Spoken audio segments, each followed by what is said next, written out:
Hello everyone, welcome back to the second part of the lesson, The Midnight Visitor by Robert Arthur. Before moving on, let's just recapitulate the story a little. So, there are three main characters in the story.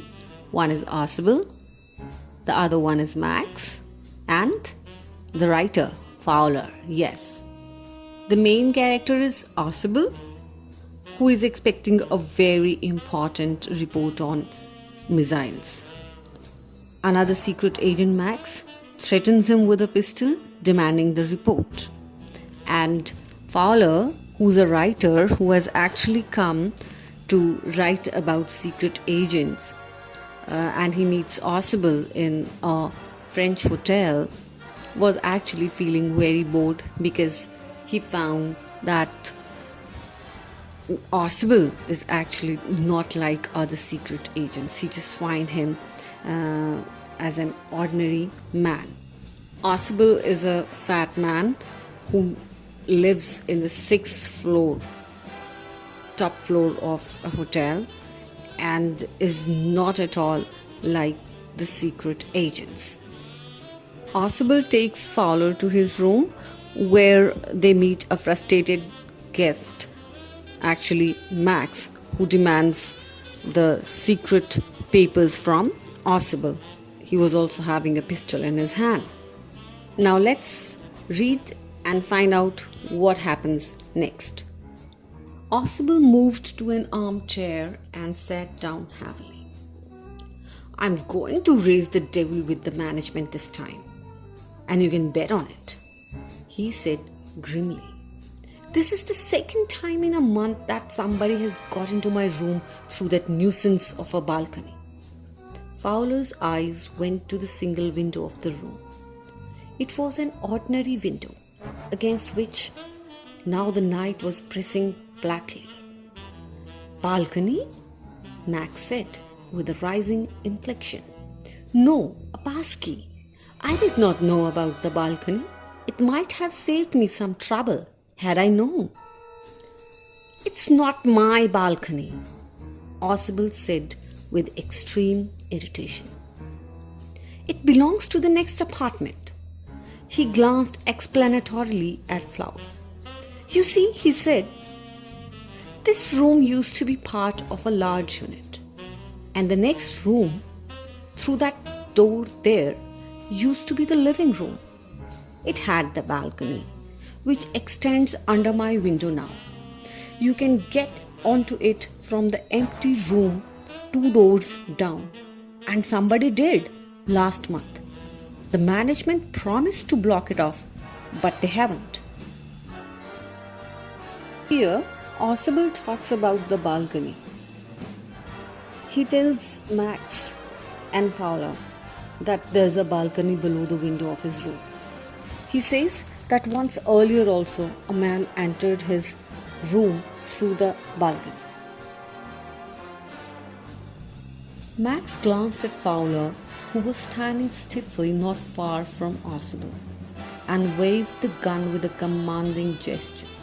"Please sit down," he said. "We have a wait of half an hour, I think." 31 minutes, Archibald said moodily. "The appointment was for 12:30. I wish I knew how you learn about the report, Max." The little spy smiled evilly. "And we wish we knew how your people got the report. But no harm has been done. I'll get it back tonight. What is that? Who's at the door?" Fowler jumped at the sudden knocking at the door. Archibald just smiled. "That will be the police," he said. "I thought that such an important paper as the one we are waiting for should have a little extra protection. I told them to check on me to make sure everything was all right." Max bit his lip nervously. The knocking was repeated. "What will you do now, Max?" Archibald asked. "If I do not answer the door, they'll enter anyway. The door is unlocked, and they will not hesitate to shoot." Max's face was black with anger as he backed swiftly towards the window. He swung a leg over the sill. "Send them away," he warned. "I will wait on the balcony. Send them away or I'll shoot and take my chances." The knocking at the door became louder and a voice was raised. "Mr. Ausable! Mr. Ausable!" Ausable had finished talking about the balcony and that the hotel management had not blocked it yet. Max looked at Fowler, who was actually standing near Ausable. So Max asked Fowler to sit down as there was still half an hour for the report to reach Ausable. Ausable joked that it was not 30 minutes but 31 minutes that were left for the report to reach them. The report was supposed to come in around 12:30 at night. Ausable said that he wished he had known how Max had come to know about the report coming in. To this, Max smiled and wickedly said that he also wished to know how Ausable and his team got to know about the report. But he added that nothing had happened to the report because he would take it away from the team. Then suddenly a knock is heard at the door. Max panics and even Fowler, he also gets scared. Ausable then replied to the Max question about that who was at the door. And he also told that it must be police because he had asked them to keep a check on him after some time because he thought that the report is very important and definitely required extra attention. So he had asked the police to keep a check on him. To this, Max got very angry and asked Ausable to send away the police or he would shoot. And in the meantime, he moved swiftly towards the window and swung one leg over the sill of the window, keeping his body twisted so that his gun still covered the fat man and his guest. The man at the window grasped the frame with his free hand to support himself. Then he swung his other leg up over the windowsill. The doorknob turned. Swiftly, Max pushed with his left hand to free himself from the sill and dropped to the balcony. And then, as he dropped, he screamed once shrilly. The door opened and a waiter stood there with a tray, a bottle, and 2 glasses. "Here is the drink you ordered for when you returned," he said, and set the tray on the table, deftly uncorked the bottle and left the room. White-faced, Fowler stared after him. "But," he stammered, "the police. There were no police," Ausable sighed. "Only Henry, whom I was expecting." "But won't that man out on the balcony?" Fowler began. "No," said Ausable. "He won't return. You see, my young friend, there is no balcony." What happens next is that the moment the door knob turned, Max, who was pointing his gun towards Ausable and Fowler, quickly jumps off the windowsill to drop onto the balcony. And he screamed when he jumped onto the balcony.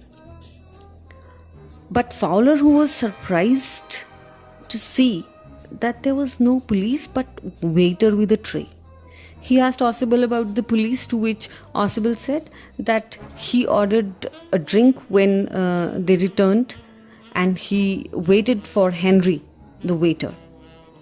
Fowler was completely shocked and inquired about Max that he would come back. Then to this, Ausable said that there is actually no balcony. So in the end, we get to know that Ausable, who looked very ordinary, was actually a secret agent in real sense, as he befools Max by inventing a story about the balcony, and he even took the advantage of the waiter as police. Fowler was surprised to see that how cleverly Ausable got rid of Max. Ausable made Max jump down where there was no balcony and finally got rid of him. I hope you have understood the story, and let's make it more clear by answering some of the important questions. How does Ausable manage to make Max believe that there is a balcony attached to his room? Look back at his detailed description of it. What makes it a convincing story? To this question, we can answer it like this, that Ausable makes Max believe that there is a balcony below the window of his room.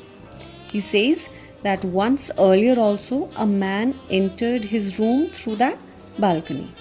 He says that the balcony belongs to the next apartment and it extends under the window of his room. In this way, he gives a detailed and different description of the balcony. Hearing all this, Max becomes fully convinced about the balcony, that there is a balcony. Next question is, looking back at the story, when do you think Ausable thought up his plan of getting rid of Max? Do you think he had worked out his plan in detail right from the beginning? Or did he make up a plan taking advantage of some events as they happened?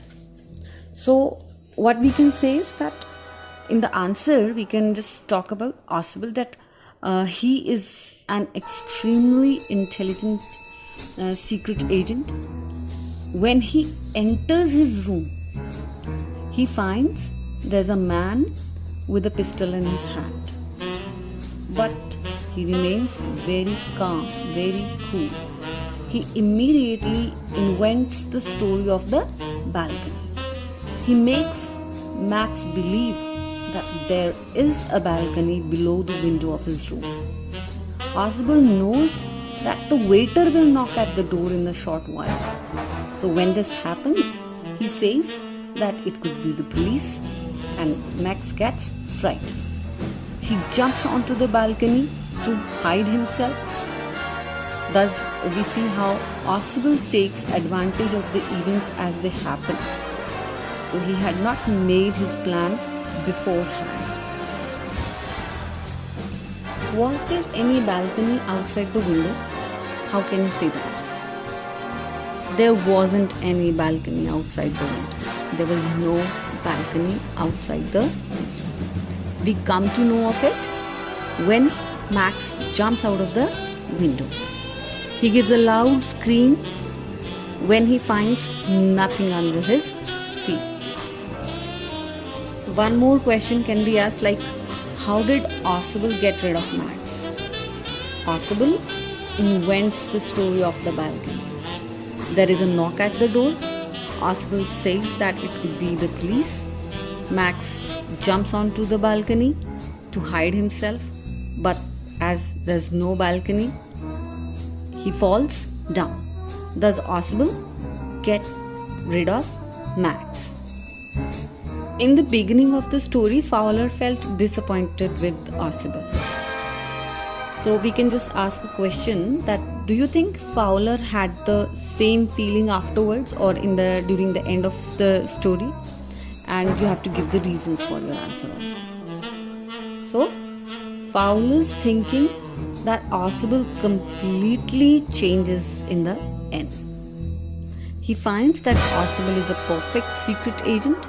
He sees how cleverly Ausable gets rid of Max. His story of the balcony shows how intelligent he is. Children, you can make as many questions as you can with the help of the book. Just go to the lesson, read a paragraph, work out some questions and try to find out the answers in the same paragraph or in the story. This practice of making questions, not just answering the questions, but I'm saying making questions, will help you to understand the lesson in a better manner. So I hope you will do it. Let's meet again with the next video. Till then, goodbye, take care, stay home, stay safe. Thank you.